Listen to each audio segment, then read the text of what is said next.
안녕하십니까. 둘째 시간입니다. 사실은 어제 연달아서 찍으려고 했는데 약간 무슨 사정이 있어서 이제 오늘 날짜를 바꿔서 다시 촬영을 하게 됐습니다. 감정서 내역 작성 방법입니다.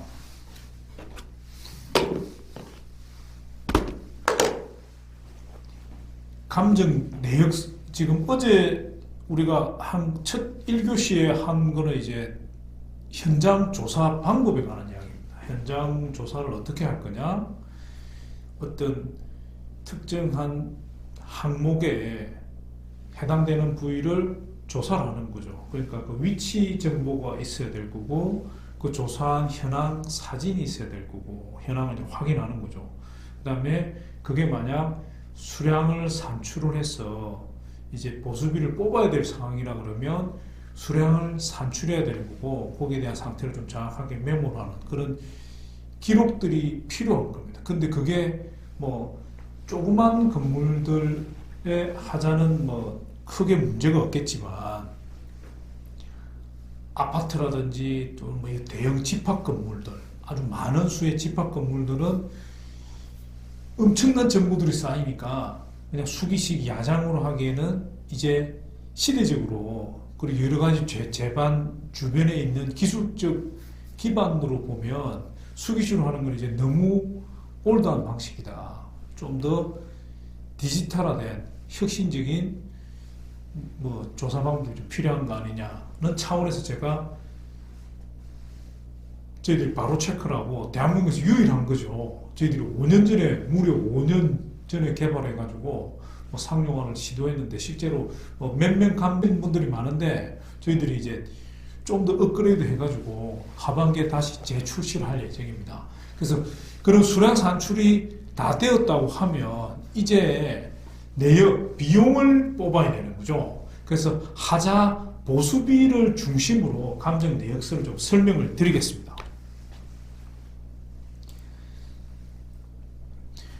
표준화에 관한 부분들이 있습니다. 감정 내역은 일반적인 건설에서 사용하는 내역서하고 완전 좀 개가 틀립니다. 같은 건축물에 대한 공사비나 뭐 하자 보수비에 대한 내용이지만, 실제로 여기에 담기는 내용들은 법리가 들어가야 되는 겁니다.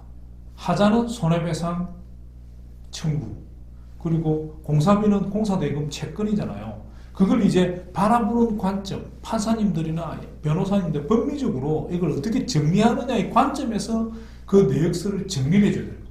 말이 약간 어렵죠. 어려운데 실제 그렇습니다. 그렇지 않으면 그게 이제 건설감정사를 공부하시는 주된 이유인 거죠. 아무 기술자나 와서 그 감정한다면 그게 감정이 되겠습니까? 실제로 그렇게 돌아가지가 않는데. 그래서 그 중요한 부분들이 지금 어떤 이슈들이 있느냐를 제가 좀 설명을 드리고, 충분히 그 습득, 체득을 하시면 진짜 감정사로서 차이 나는 부분들을 다른 사람 설명할 수도 있고, 또 감정을 수주해가지고, 수주란 표현이 그렇지만 감정을 맡아가지고 수행하실 때도 좀 더 체계적이고 그 합리적으로 감정 결과를 도출해낼 수 있을 겁니다. 그래서 감정 표준화가 필요한 부분을 좀 설명을 드리고, 내역서를 만들고, 이것도 역시 좀 더 전산화된 자동화된 방법이 없느냐에 대해 좀 설명을 드리겠습니다. 어제 이걸 몰라가지고 표준화입니다. 표준화. 이게 멋집니다. 감정서 지금은 많이 표준화된 거죠. 2016년 건설감정 실무 기준이 완성이 되면서 아주 이제 뭐 여러 가지 폼이나 이런 부분들이 2011년부터 쭉 이리 뭐 10년 정도 지나서 표준화 많이 되고 있습니다. 이거는 이제 그 전에 이제 뭐 지금도 약간 몇몇 감정서를 보면서 나오는 그런 부분들이 내용들입니다. 뭐 아직도 감정서 표준 서식대로 따르지 않는 부분들이 있고, 뭐 감정 신청 사항이 없는 부분들도 있고, 뭐 여러 가지 오류 부분도 있고, 현장 조서서가 미비하고 오류 부분들이 설명을 드렸습니다. 그 다음에 연결되는 거죠. 현장 조사서와 제가 이 기술을 올라가지고 수량 산출이 검증이 불가능한 부분들하고 현장 조사서 미비 오류가 같은 이야기입니다. 같은 이야기. 그 다음에 하자에 대한 감정 기준 편차, 이 부분들은 건설감정 실무 기준으로 해서 많이 통일이 된 겁니다. 그 다음에 이제 각종 단가 산정, 표준품 시험을 근거로 하고 있지만 뭐 하자의 중요도나 보수 불가에 대한 여러 가지 부분들을 어떻게 할 거냐, 이런 부분들이 있습니다. 그 다음에 구분 소유자별 내역서, 이게 중요한 겁니다.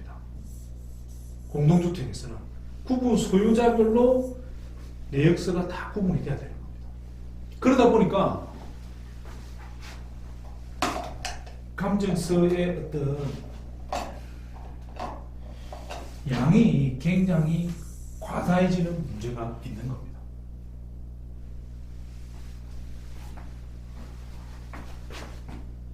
이런 돌아가더라고요. 네. 자, 감정 업무 실태에 대해서 좀 설명을 드리겠습니다.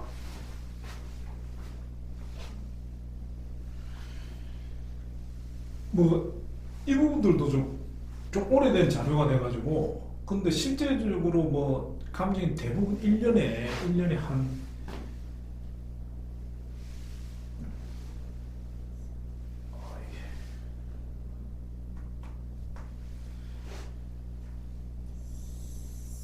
다섯 건 정도, 많게는 많이 하시는 분도 계실 거고, 하는 겁니다. 그러다 보니까 감정을 전업으로 해서 감정만 전문적으로 수행해가지고 매출을 유지하고 또 직원들 급여주고 이렇게 하기는 약간 좀 부족한 거죠. 그래서 설계를 하시면서 또는 다른 감리를 하시면 용역을 하시면서 또 이런 부분들 같이 하고 이런 부분들이 많이 계신 것 같습니다.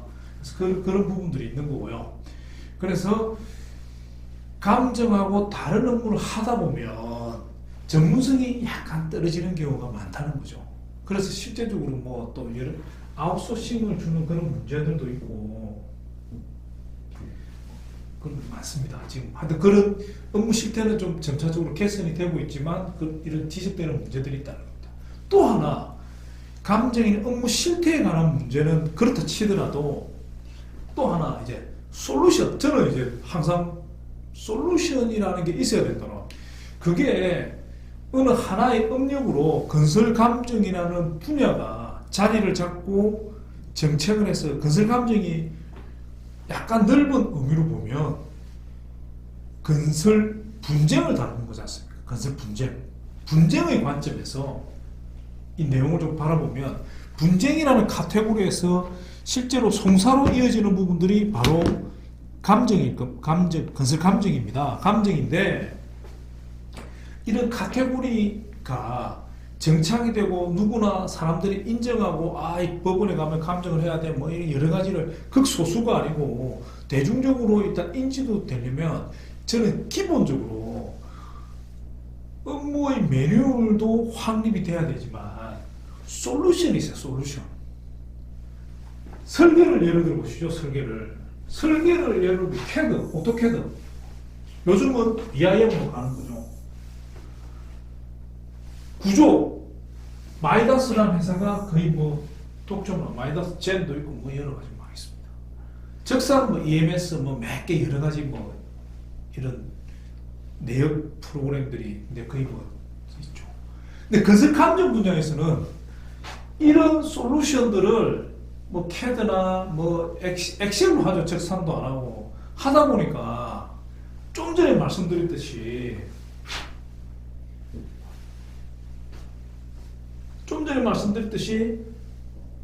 이 감정만 전문적으로 수행해가지고 퀄리티를 유지하면서 산업화하는 부분들이 약하다 보니까 자기의 매출을 유지하기 위해서 다른 일도 하고 그러니까 어느 게 부업인지는 알 수 없으나 땜빵처럼 이렇게 하는 거죠. 그러다 보니까 이걸 위해서 어떤 솔루션을 도입한다든지 개발한다든지 하는 게 전무한 상태라는 겁니다. 무슨 말인지 이해가 되시죠? 그러니까 기술의 지원을 받는 부분들이 왜냐면 이거 하고 끝내면 다음에 언제 올 줄 모르니까 1년에 다섯 번 수행하는데 어쩌다 한 번씩 수행하는데 여기에 대해서 내가 돈을 투자해가 또 실제로 그렇게 개발해놓은 데도 없고 이게 문제라고. 거의 수기식 야장의 엑셀적. 이게 현 주소입니다. 주소. 감정서의 작성 사례를 한번 보여드리는 겁니다. 엑셀로 만드는 거죠. 엑셀. 자, 이제 찍어보겠습니다. 104동 1503호 39평형에 보수비 집계가 32만 6천원, 64번 항목, 뭔 항목인지 모르겠는데 150만 원이 나왔다 했죠. 이게 하자 항목 번호겠죠. 이걸로 그냥 금액만 던져주고, 이게 액션이다 보니까 서머니 해가지고 이런 집계표를 만든 겁니다. 해독이 불가능하다. 이 마지막 금액, 세대별 금액만 아는 거지 실제적으로 내부적으로 알기는 굉장히 어렵다. 이제 세대별 내역서가 있어야 되는데 내가 이 세대가 150만 원짜리 알아야 되는데 그것도 없는 거죠. 항목별로 세부 내역도 없습니다. 재료비, 노무비 금액만 떨어져가지고 간접비를 넣어가지고 총 얼마다라는 것만 나오고, 이 항목을 갖고 이렇게 짜집게 해가지고 다시 뭐 세대별 손에 이름 하여튼 알 수가 없는 거예요. 계산은 맞겠죠. 자기가 뭐 열심히 했으니까. 근데 감정서라는 게 자기가 만족하려고 만드는 게 아니고 법원에 제출하는 어떤 증거자료잖아요. 그 증거라는 거는 제3자가 봤을 때도 객관적으로 인정할 수 있고 신뢰가 있어야만 그게 증거로서의 가치가 훨씬 더 높아지는 거 아닙니까? 근데 자기만 알 수 있는 자기가 없으면 독해가 안 돼. 마지막 최후 금액만 알고 그거는 감정서로 이 퀄리티 떨어지는 거죠. 700 이후에 이것도 그냥 다른 사례를 제가 설명을 드리는 겁니다. 700 이후에 세대 욕실 슬래브 조인트 간동 방향 4개가 있고 금액이 9,500만 원이고 9,500원이고 어쩌고저쩌고 이런 식으로 또 2-2호에 가면 재력 노무 경비가 얼마고 있는 것도 있고 없는 것도 있고 또 뭐 하여튼 정말 어려운 이야기예요. 그 직접비만 뽑아놓고 간접비는 전체적으로 해가지고 한 장을 뽑고 그런 경우도 있습니다. 그러니까 제가 설명이 어려운데 너무 좀 복잡하고 혼란스러워가지고 하여튼 알아보기 힘들잖아요. 결론은. 그래서 전체적으로 업무 행태를 좀 분석을 한 겁니다. 분석을 해보니까 기본적으로 감정서를 만든 작업이 엑셀이에요.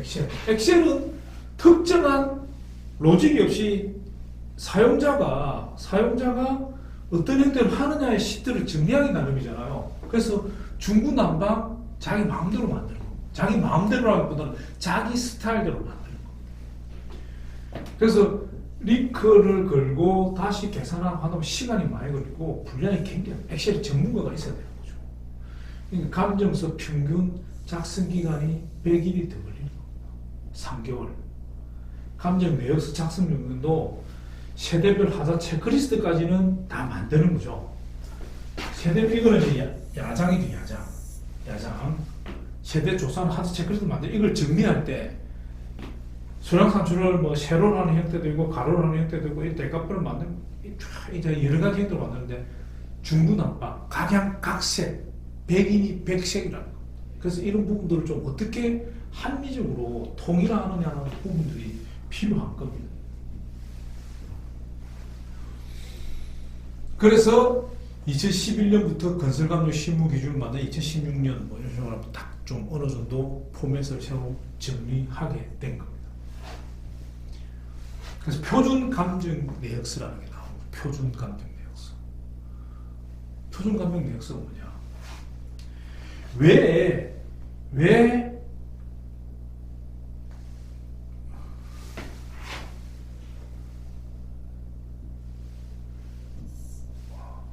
이걸로도 이게 파워포인트 안에서 써지는 모양입니다. 왜 감정 내역서가 일반 건축물을 다루는 공사비 내역서하고 틀린가? 그걸 좀 설명을 드리겠습니다. 이게 이제 정확하게 이해가 돼야 됩니다. 공종별 공사비를 좀 설명을 드리면 이게 현재 우리가 흔히 하는 공사비 내역서라고 생각하시면 됩니다.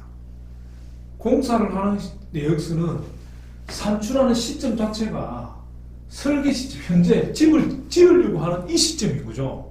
오늘 계약해가지고 내일부터 짓는다 이럴 거 아닙니까? 미래는 단가가 없으니까 지금 현재 시점을 하는 거예요. 현재 시점. 그 다음에 1위 대가를 만약에 하면 관급이라고 생각하시면 일반적으로 수주를 위한 공사비 내역서는 그냥 뭐 단가라는 개념, 1위 대가라는 개념보다는 그냥 자기 단가죠. 자기 단가를 하는데 관공사라고 생각하시면 표준 품셈이잖아요. 표준 품셈. 그죠? 그 다음에 원가 계산을 하는 겁니다. 표준 갑지로 원가 계산, 재경비를 태우는 거죠. 이 재경비를 태우면 이 공사비 내역서가 공종별 내역서에 재료비, 노무비, 경비가 갈라지고 이 공종비 집계에 다시 재경비를 태워가지고 금액이 완성이 되는 게 공종별 공사비, 현행 우리가 알고 있는 건축물을 짓기 위한 내역서라는 거죠. 근데 법원의 감정 내역은 뭐가 차이가 나냐? 이겁니다. 기본적으로 산출 시점이 과거입니다, 과거. 그 사건에 대해서 내역을 뽑는 거잖아요. 사건이 이미 소송의 재판에 와 있을 때는 과거에 일어난 거잖아요, 과거. 그렇다고 과거 그 시점을 따라가는 경우도 있고 아닌 경우도 있는 겁니다. 하자 보수비는 소재기 시점으로 하는 거예요. 소재기 시점. 그리고 공사비를 지급하기로 한 약정 시기를 계산을 하는 겁니다. 왜? 그 당시에 공사비가 얼마나 또 소재기 시점에 이 사람들 하자 보수 청구를 요청할 때 하자 보수비가 얼마냐 따지는 겁니다. 그러면 그 이후에는 뭐 이자로 주든지 뭐 이렇게 되는 거예요. 이게 완전히 큰 차이가 나는 거죠. 그래서 돈을 뽑는 단가를 산정하는 시점이 틀리다는 겁니다.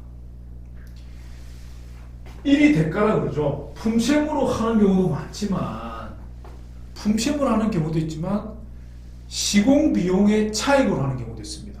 보수가 불가능한 경우, 중요하지 아니하는데 보수 비용이 너무 과다하게 들어가는 경우, 그런 경우는 공사비 차익으로 하는 경우가 있습니다. 그 다음에 손해배상액, 실제적으로 내가 긴급해가지고 이 부분을 보수를 했어요. 그 부분에 대한 실제로 뭐 지급하는 증빙이 다 있어. 이미 내가 보수를 했다 이거죠. 옛날에 하자가 있었는데 그걸 어떻게 할 거냐 이거죠. 그러면 그 부분을 손해배상액으로 가늠해가지고 해주는 거죠. 그리고 원가 계산하는 부분들이 총괄해서 하는 게 아니고 각 항목마다 원가 계산을 재료비, 노무비, 경비에 간접 노무비를 계산을 다 해주는 겁니다. 항목별로 다. 그래야 항목별로 또 구부 소유자별로도 다 하는 겁니다. 이 집 얼마 꺼내면 그 더하기 하면 전체 금액이 되는 거죠. 우리가 공종별 공사비에서 직접비만 더해가지고 공사비가 안 되잖아요. 무조건 다시 간접비를 태워줘야 되잖아요. 안 그러면 직접비는 너무 작잖아요. 작은 너무 약간 작게 나오는 거잖아. 근데 그런 부분들을 판사님들, 변호사님들 할 수가 없잖아요. 그러니까 할 때 한 번에 다 해주는 겁니다. 항목별로. 그래서 양식이 표준형 감정 내역서 양식이라는 게 각 항목별로 규격, 단위, 수량의 재료비, 노무비, 경비 요까지 일반적인 공정비 내역서 같잖아요. 여기에 간접비를 아이템으로 다 태우는 겁니다. 이게 표준이에요. 시트가 가로로 좀 길어지겠죠. 길어지더라도 이 하나로 끝을 내면 총 더하기가 바로 그냥 금액이 되는 거예요. 그리고 또 하나 공정별 공사별 가장 큰 차이점이 뭐냐, 공정별은 재료비, 노무비, 경비 요를만 나누거든요. 재료비, 노무비, 경비. 근데 건설 감정에서 내역서는 어떻게 구분이 돼야 되느냐면 부위별로 구분돼요. 부위별. 하자가 일어나는 항목별, 부위별, 또 하자 담보 책임 기간별, 1년차 하자, 2년차 하자, 뭐 3년차 하자, 5년차 하자가 있거든요. 담보 책임 기간별로 비용을 나눠줘야 됩니다. 그래서 하자 항목들이 그렇게 그 일종의 태그라고 할 수 있고 꼬리표를 달고 다녀야 됩니다. 그 다음에 구분 소유자별을 봐. 왜? 판결을 하면 전유부는 구분 소유자거니까 구분 사유자들이 100명이면 100명 모여가지고 소송을 하는 거거든요. 그래서 100명한테 1원이 얼마, 2원은 얼마, 3원 돈을 나눠줘야 되니까 구분 소유자들도 돈이 나눠져야 돼요. 이게 완전히 틀린 거죠. 저는 약간 큰 관점에서 보면 이런 법원에서 감정 내역을 작성하는 방식이 미래에서 BIM이 들어왔을 때 3차원으로 건축물 생애 주기를 전체적으로 관리할 수 있는 비용 산정하는 방식으로 발전하는 것인 겁니다. 제가 그래서 이런 식으로 만든 겁니다. 결국 어떤 BIM이라는 3차원 부의객체에 돈을 됐을 때 비용이라는 게 거기에 해당되는 총 비용이 다 나와야 되는 거거든요. 그리고 유지관리나 이런 시간에 따라 가지고 흘러갈 수도 있고 시간을 가지고 있는 겁니다. 이게 참 어려운 거죠. 근데 법리를 따라가서 판결할 수 있게끔 우리가 내역을 정리해 줘야 되기 때문인 겁니다. 이게 일반적인 공사비 내역서하고 감정 내역하고의 가장 큰 차이점입니다. 그 점을 인식을 해야 건설 감정사로서 역할을 하실 수 있는 겁니다. 그러니까 공사비가 찢어지고 볶으면 안 되는 거죠.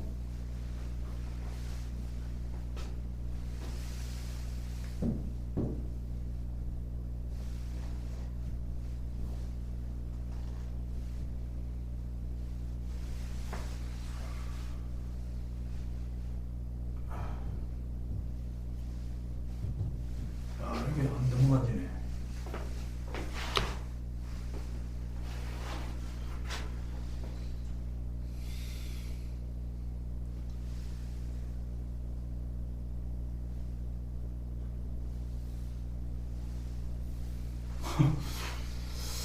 자, 감정 내역서로가 있습니다. 이게 지금 제가 이쪽 부분을 파워포인트 안에 들어가 있는 것 같은데 잘 뭐가 안 되네요.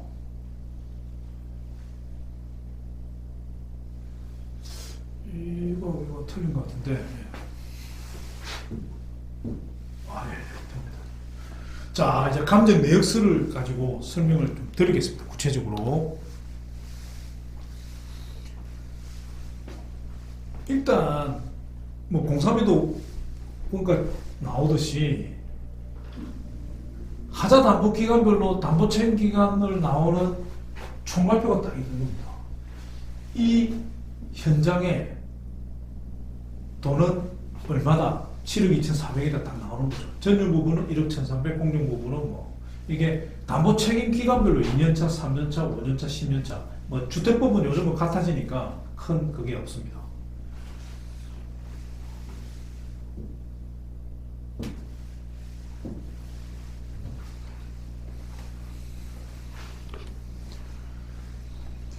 하자 목록별 직계표입니다. 목록별. 제가 요 강의를 좀 PPT로 설명을 드리고 실제적으로 이제 나중에 한 15분 정도는 그 내역서를 만드는 바로 코스터 내역서를 만드는 과정을 좀 설명을 그 동영상으로 찍어놨습니다. 제가 그걸 보여드리려고 합니다.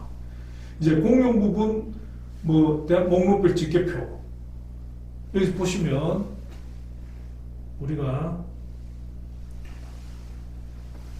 하자 항목이 있는 거고 번호가 있는 거고요. 하자 항목이 있는 거고 이게 중요도라는 게 있습니다. 중요도. 중요하다. 중요.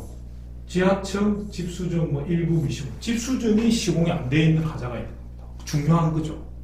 그 다음에 중요 보수비 산정 방법은 중요하니까 하자 보수를 해야 되는 거죠. 그래서 172만 원 미시공 비용을 미시공 변경 시공 1년차, 2년차, 3년차에 따라갈 겁니다. 시간을 따라 시간. 그래서 사용 검사 전이냐 후냐로 나누는 겁니다. 이게 후, 전이 되는 거죠. 이제 목록별 직계표입니다. 그 다음에 쭉 가다 보면 차액이 뭐지? 엘리베이터 시공, 옹벽에 폼타입 메꿈을 미시공했다 이거죠. 이런 부분들은 뭐 중요하지 아니한 하자니까 뭐 시공 비용 차익을 폼타입 메꾸는 비용 빼먹은 걸 이제 계산해 준다 뭐 이런 식인 거죠. 이렇게 되는 거예요.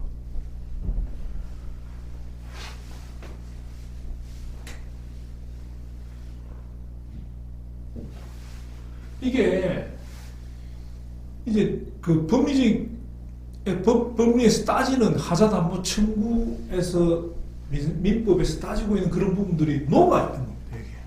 그렇게 보시면 시트를 이해하실 수 있을 겁니다. 만드는 것도 이렇게 만들어야 되는 거죠. 하자가 제외되는 부분들. 그 다음에 보수비, 차액, 제외 이런 식으로 표시를 쫙 해주는 거죠. 그래서 나중에 목록만 보면 어떻게 딱 되는 거다 이거죠.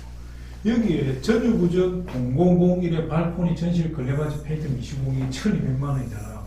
이게 만약에 여기가 500세대다면 500세대의 집합 건물 500세대의 1호부터 500호까지 돈을 다 계산하고 각 세대별로도 돈이 다 나오는데 그 돈을 항목별로 더하기 한 것도 이렇게 나오는 겁니다. 그러니까 엑셀로 만약에 작업하면 진짜 복잡하겠죠. 그래서 하자 보수 기간별로 중요도나 방법을 산정해서 하는 겁니다.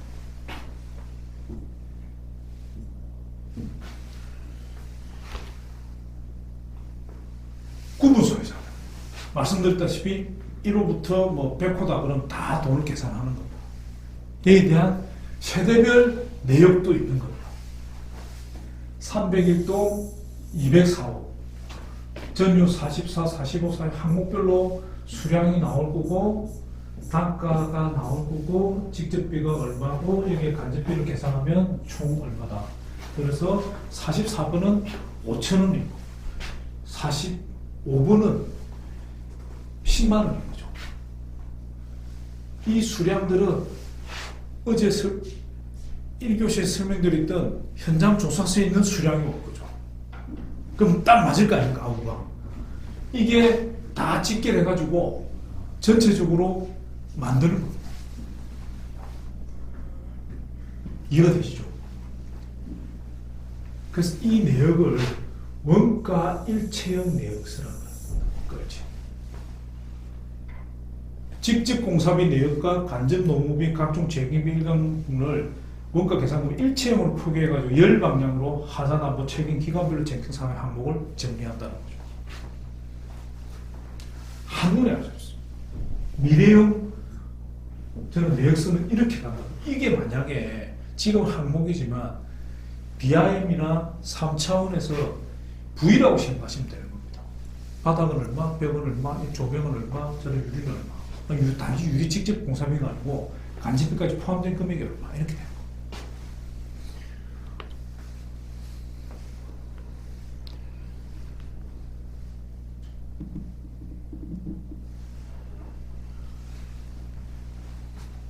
단가 산출 근거. 뭐 이거 이제 1위 대가표의 직계표로 생각하시면 됩니다. 수승 페인트 뭐 내벽 이해다. 그럼 여기에 뭐 단가가 얼마다. 뭐 이런 식으로 이거 이제 품셈을 따라가는 경우가 많습니다.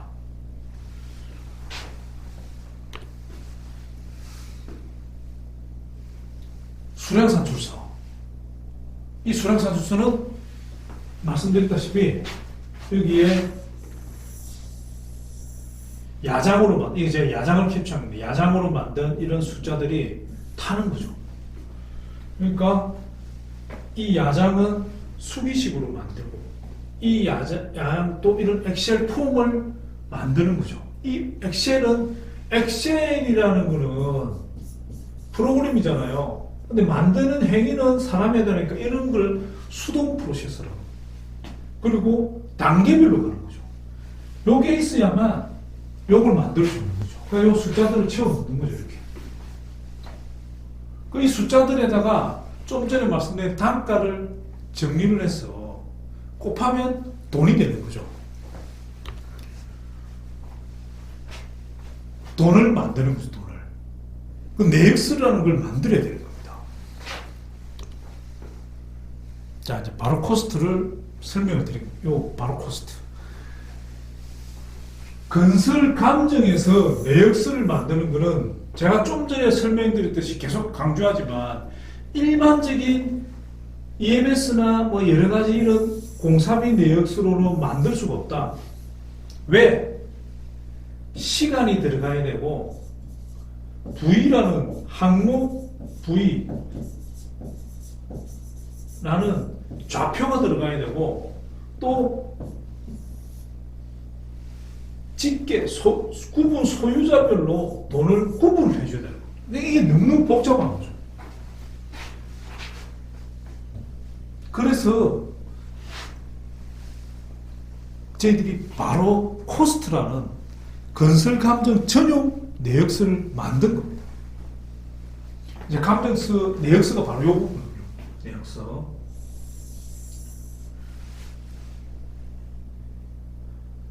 너무 많으면 양면이 시험해라. 이런 이야기도 지금 신문 기준에 들어가 있습니다. 우리가 지금 어제 봤던 현장 조사서, 뭐 공용이나 전용이나 이런 세대별 체크리스트를 만들어서 이제 내역서를 만들고 이 내역서 기준되면 보고서를 올려요. 이런 식으로 풀로 흘러갈 거 아닙니까? 자, 요 부분들은 제가 좀 전에 설명드린 내용들을 다시 넘어가는 겁니다.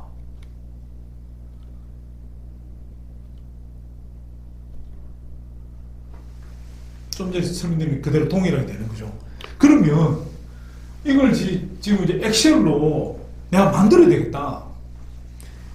그러기에는 너무 복잡한 겁니다. 제가 이제 이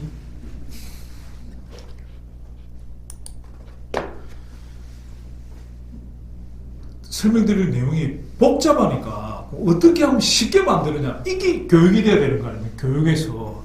지금 건설 감정사를 이제 강의를 들으러 오셨는데, 이렇게 복잡한 걸 이렇게 만들어라. 이 1시간 정도 교육해가지고 바로, 저는 그 불가능한 거죠. 약간 노하우적인 측면도 있고, 뭐, 이런 서식이 통일됐다고 하지만, 이런 양식을 주고받고 하는 문제들은. 근데 기본적인 개념을 좀 설명을 드리고, 실제로 돌아가기 위해서는 어떻게 해야 되느냐를 좀 설명드리는 게 나을 것 같습니다. 그래서 제가 준비한 게, 이런 바로 체크라는, 바로 코스트라는 건설감정 어플리케이션이죠. 이 보면, 바로 체크는 현장 조사하고 바로 코스트는 PC로 돈을 계산하는 겁니다.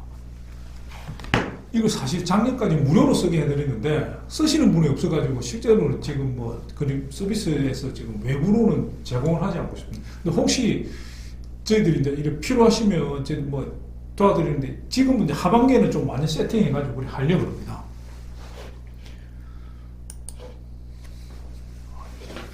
죄송합니다 지금.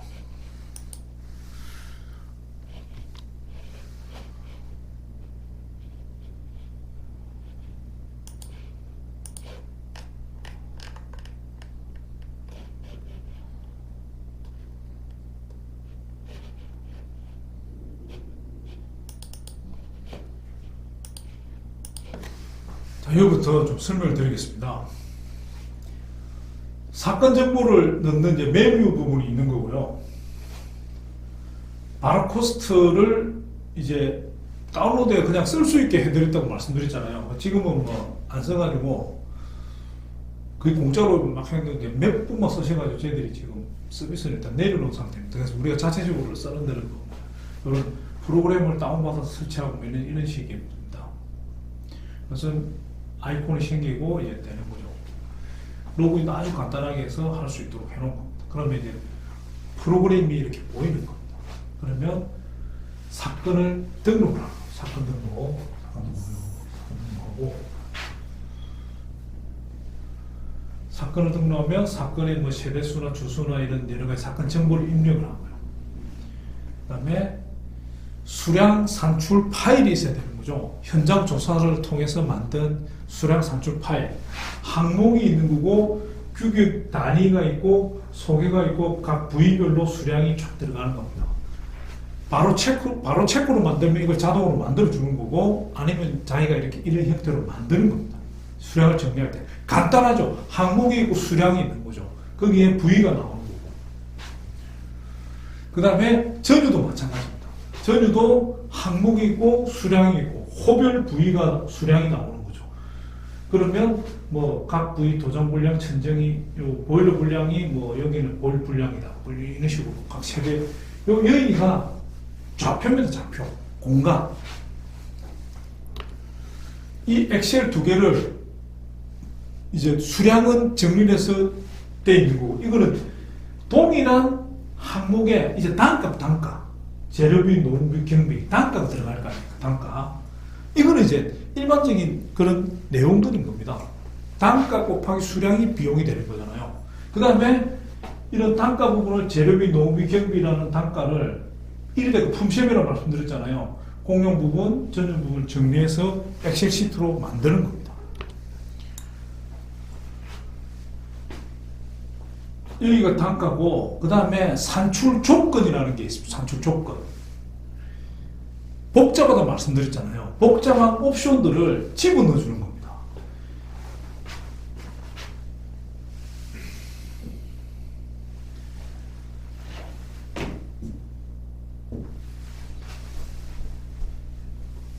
차액이라는 겁니다. 차액. 각동 엘리베이터, 기계실, 바닥, 지점, 강화제, 미시공은 중요하지 않은 하자니까 경련 하자라서 그냥 시공, 그렇죠. 보수하는데 비용이 너무 많이 들어간다 그러면 차액으로 실제로 이런 미시공된 부분은 차액을 주겠다. 미시공이니까 차액인 거죠, 실제. 그러면 이런 단가 요걸 차액, 뭐 이런 식으로. 그리고 이게 뭐 주택법상 미시공이다 뭐 이렇게 옵션을 주는 겁니다. 옵션을 주면 거기에 맞춰가지고 돈을 다다다다 계산해가지고 일일이 뿌려주는 겁니다. 프로그램이니까 가능한 거 아닙니까? 그래서 중요한 하자냐, 차액으로 산정해야 될 거냐, 간접비가 제외될 거냐. 왜냐하면 모든 공사업의 간접비, 실제적으로 내가 이미 보수를 긴급히 한 부분들이 있습니다. 그거는 간접비를 줄 필요, 그 돈으로 확정해 주면 되잖아요. 그런 부분들. 균열도 표면이냐, 주입이냐, 습식이냐, 충전이냐, 도포식이냐, 이런 거 주면 되는 겁니다. 이건 이제 별도 산출하는 거다. 항목 내에 들어가는 게 있고, 실제 이 부분들은 사용성이 기준으로 했을 때는 하자가 아닌데, 착공 도면으로 했을 때는 하자, 뭐 이런 물량이나 이런 재질의 차이가 생긴다 그러면 별도로 구분해 줘야 되는 경우가 있거든요. 그냥 별도로 할 수 있는 부분들, 뭐 주택법에 제외되고 연차별 기간들 이렇게 정리를 해주는 겁니다. 그러면 찢고 뽑고 해가지고 로봇 같은 게 쫙 돈을 계산해 주는 거죠. 자, 이게 이제 화면인데 제가 여기서 이제 이 강의는 끊고 실제적으로 비용을 산출하는 부분들을 저희들이 동영상 녹화를 해서 그 부분을 연결해서 보여드리겠습니다. 그래서 쭉 이리 내려가면 이런 식의 설명인데, 이 설명은 사실은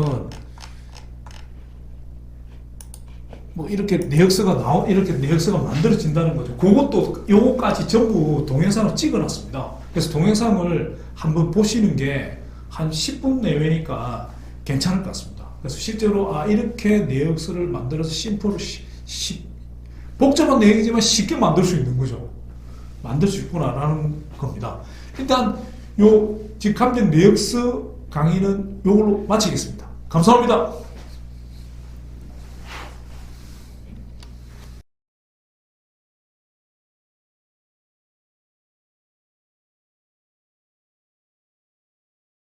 지금부터 바로코스트라는 내역서 작성 프로그램을 이용해서 감정 내역서 작성하는 법을 보여드리도록 하겠습니다. 바로코스트라는 프로그램을 실행하게 되면은 화면이 이렇게 뜨는데요. 그래서 네이버 아이디로 로그인이 가능합니다.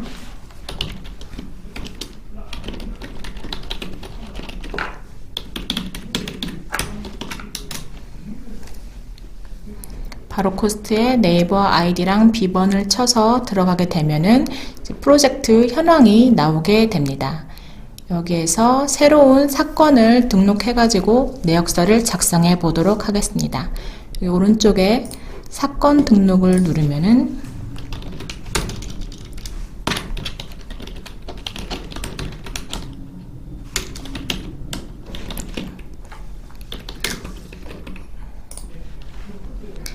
체크된 부분에 대해 가지고서는 모든 정보를 넣어야 되는데요. 굳이 정확한 정보는 넣지 않아도 상관이 없습니다.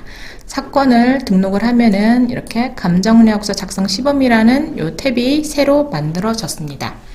여기에서 내역서 작성을 보면은 수량 정보를 드롭하기라고 되어 있습니다. 이 내역서를 작성하기 위해서는 수량 정보 그리고 단가 정보 두 개가 필요한데요. 엑셀 파일을 이용해 가지고서는 미리 만들어 두었습니다.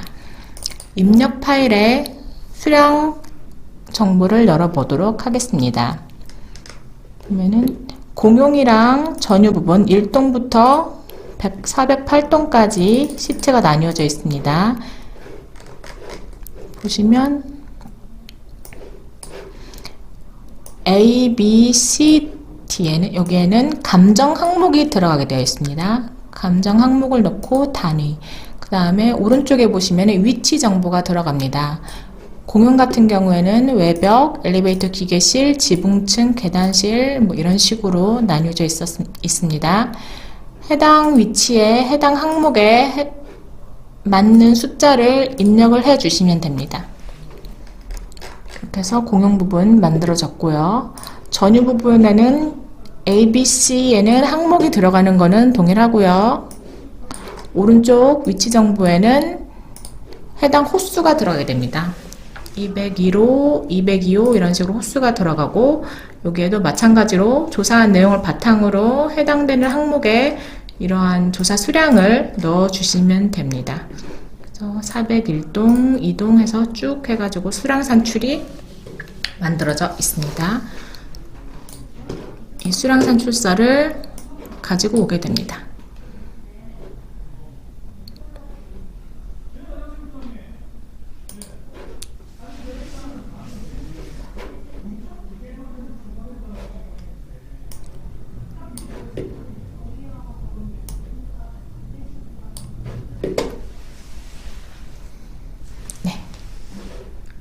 방금 엑셀로 드래그한 수량 정보가 올라갔습니다. 공용 여기서 전유 부분 401동에서 408동까지 올라갔습니다.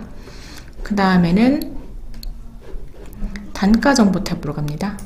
단가에 가면은 또 아까 단가 정보를 마찬가지로 엑셀 파일로 만들어 놓은 단가 정보 파일을 드래그 해 놓으면 됩니다. 단가 정보를 한번 보시면은 A, B, C, D는 아까 수량 산출서와 A, B, C, D에 들어가 있는 내용과 동일한 내용을 적어 넣으셔야 됩니다. 여기 보면 항목이 쭉 있고요. 위에 공용부터 아래쪽 전유 부분까지 있습니다. 그리고 각 항목별로 이 단위, 뭐 미터라든가 면적, 그 해당 단위에 대한 재료비, 노무비, 경비, 직접비를 산출해서 넣어 놓으시면 됩니다. 감정 내역서가 일반 공사비 내역서와 다른 것은 각 항목별로 감정 금액이 산출되어야 되고, 연차 정보, 그리고 중요한 하자인지 여부, 차액 산정인지 여부 이런 것들이 들어간다는 것입니다. 오른쪽에 보시면은 이러한 정보를 넣어 두을 수 있는 칸들이 있습니다. 전 중요한 하자 같은 경우에는 중요한 하자일 경우 중요한 하자가 아닐 경우에는 그냥 빈칸으로 그냥 두시면 됩니다. 차액 산정 같은 경우에는 차액이라고 적으시면은 차액으로 나중에 분류가 되고요. 차액이 아닐 경우에는 빈칸으로 두시면은 보수비라고 나오게 됩니다. 간접비 제외일 경우 일반적으로 원가 계산을 해서 요율을 적용해서 간접비를 산출하지 않을 경우가 있습니다. 영수증이라던가 제출된 자료에 해당 금액을 그대로 넣을 경우 간접비 제외에다가 포함 또는 제외라고 적어두게 되는데요. 부가가치세를 넣고 싶을 경우에는 포함이라고 적으시면 되고, 부가가치세를 넣지 않고서는 요 금액만 나올 경우에는 제외라고 넣으시면 됩니다. 이 경우에는 92만 4천원이라고 적어놓은 금액이 그대로 감정금액으로 나오게 됩니다. 집합 건물 같은 경우에는 외벽 균열에 대해 가지고 부분 도장, 전체 도장으로 나뉘어지게 되는데요. 여기 도장 방법 전체 부분이라고 써 있는 부분에다가 항목을 나뉘어서 부분이라고 적을 경우에는 부분 도장으로, 전체라고 적혀 있을 때는 전체 도장으로 구분돼 가지고 금액이 두 가지로 산출이 되게 됩니다. 균열 보수와 관련해 가지고 표면 처리인지 주입식인지 도포식인지 충전식인지 습식인지 이런 것을 넣게 되면은 나중에 이 부분에 대한 균열 수량이라던가 금액이 이제 소팅이 돼 가지고서는 그래프를 만들어지게 됩니다. 주택법에다는 이제 연차를 넣으시게 되면 되고요. 미시공, 변경시공, 2, 3, 50 해당되는 연차를 넣으시면 됩니다. 이렇게 해가지고서는 입력 파일 단가 정보도 이제 미리 만들어 두시면 되고요. 요거를 마찬가지로 바로코스트에다가 드래그해서 오시면 됩니다. 그러면은 공용 부분, 전유 부분 들어가 있죠. 오류가 없는 것도 확인을 해 보겠습니다. 산출 조건에 보시면 아까 방금 전 입력 파일 단가 정보에 들어가 있던 중요한 하자인지 차액 산정인지 그러한 정보들이 여기에 다 들어가 있습니다. 이렇게 해서 그 다음에 이렇게 입력 파일을 다 넣으시면 이제 원가 계산을 하게 되는데요. 원가 계산 제비율 같은 경우에는 이제까지 작성해 놓은 것들이 이런 식으로 보시면은 리스트가 있습니다. 새로 만들고 싶을 경우에는 이렇게 해가지고서는 해당되는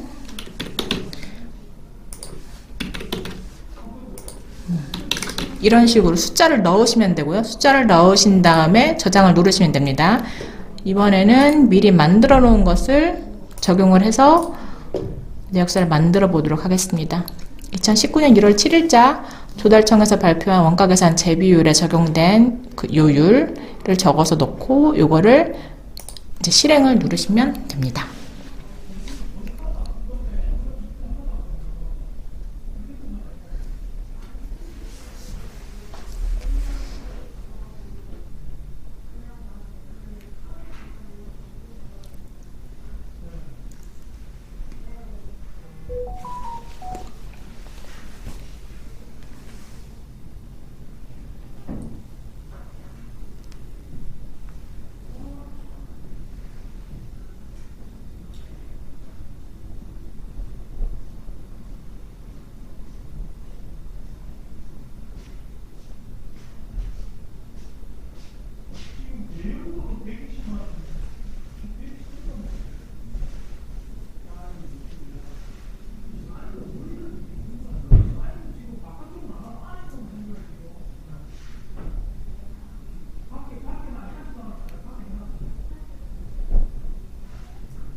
팔계동 520세대 정도의 감정 내역서 작성이 약 5분 남짓한 시간 안에 끝났습니다.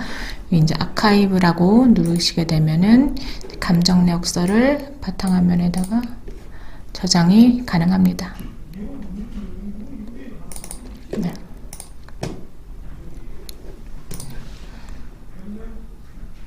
내려받은 감정 내역서를 한번 열어보도록 하겠습니다.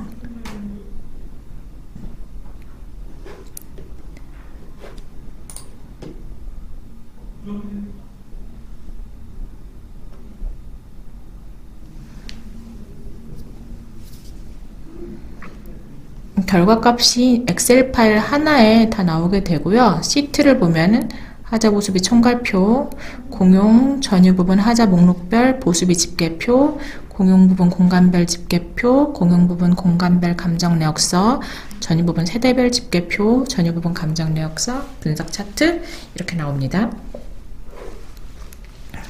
하자 보수비 총괄표를 보시면 아까 부분 도장, 전체 도장으로 나뉘어가지고 1하는 부분 도장, 2하는 전체 도장 나뉘어서 금액이 구분되어 산정됩니다.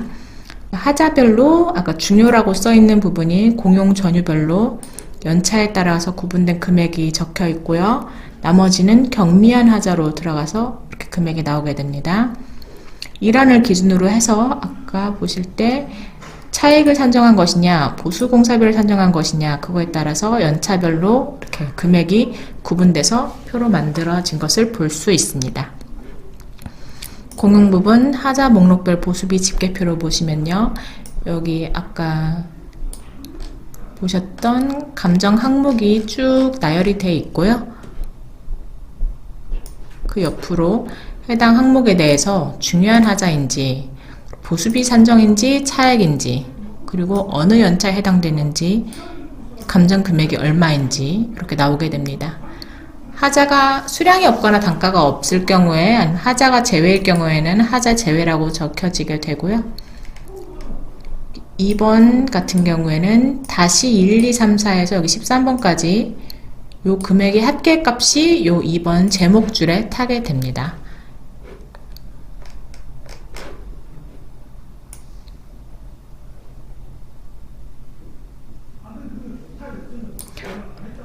아까 129번 저희가 간접비에서 직접비가 92만 4천원이 들어가 있었고 간접비의 제외라고 넣었었죠.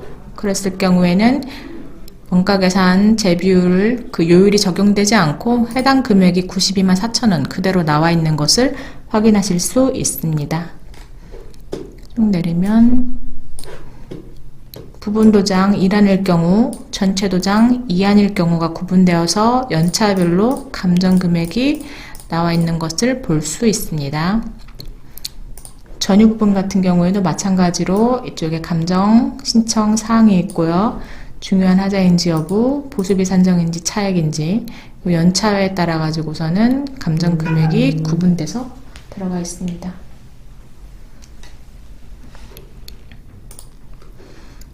공간별 집계표를 보시면요. 공용 부분에 대해 가지고 아까 위치별 정보를 넣었었죠. 외벽, 기계실, 지붕층, 계단실 이렇게 나뉘어져 있는 거 보실 수 있고 그 부분에 대해서 연차별로 지금 금액이 들어가 있는 것을 볼 수 있습니다. 공간별 감정 내역서는 이렇게 보시면 공용 내역서는 전체 항목에 대한 것이고요. 외벽, 엘리베이터, 기계실 아까 위치별로 입력한 거에 따라 가지고서는 구분이 된 내역서를 보실 수 있는데요. 보시면 이쪽에 미시공, 변경시공, 뭐 사용검사 이런 순으로 해서 감정 항목이 나열이 되고요. 수량, 그리고 직접비 부분, 그리고 요율에 따른 간접공사비 해서 합계값, 즉 감정 금액이 여기에 나와 있게 됩니다. 전유 부분 집계표는 동호수에 따라 가지고서는 하자 전체 금액이 세대별 전체 금액이 연차별로 구분이 되어 가지고 들어가 있습니다. 401동에서 맨 끝에 408동까지 들어가 있는 걸 알 수 있습니다. 전유 부분도 마찬가지로 전용 전체에 대한 내역서, 그리고 항목별 직접비랑 간접비 감정 금액이 나와 있고요. 401동 또 들어가시면은 각 호수별로 해당되는 항목과 수량, 직접비, 간접비, 전체 금액 이렇게 확인이 가능합니다. 분석 차트를 보시면은 그 감정 결과를 가지고서는 그래프로 만들어 놓은 것인데요. 전유 공용, 사용 검사 전, 사용 검사 후에 대해 가지고서는 금액에 대한 그래프, 그리고 중요한 하자인지 경미한 하자인지에 대한 비율, 그리고 공사비 보수비인지 공사비 차익인지에 대한 전유 부분, 공용 부분, 합계값에 대한 감정 금액 비율 나와 있고요. 부분 도장, 전체 도장, 부분 도장의 면적에 따른 비율, 그리고 해당되는 그 감정, 전체 도장이나 부분 도장 감정 금액에 따른 비율 나와 있습니다. 아까 표면 처리 주입식, 습식, 그 조작 균열은 충전식 균열 말하는데 요거를 구분해서 넣은 것들이 이제 균열 수량 그리고 감정 금액 이게 구분되어 가지고서는 이거와 같이 그래프로 나와 있는 것을 알 수 있습니다. 네. 이렇게 해가지고 바로 코스트를 이용한 감정 내역서 작성이 끝났습니다.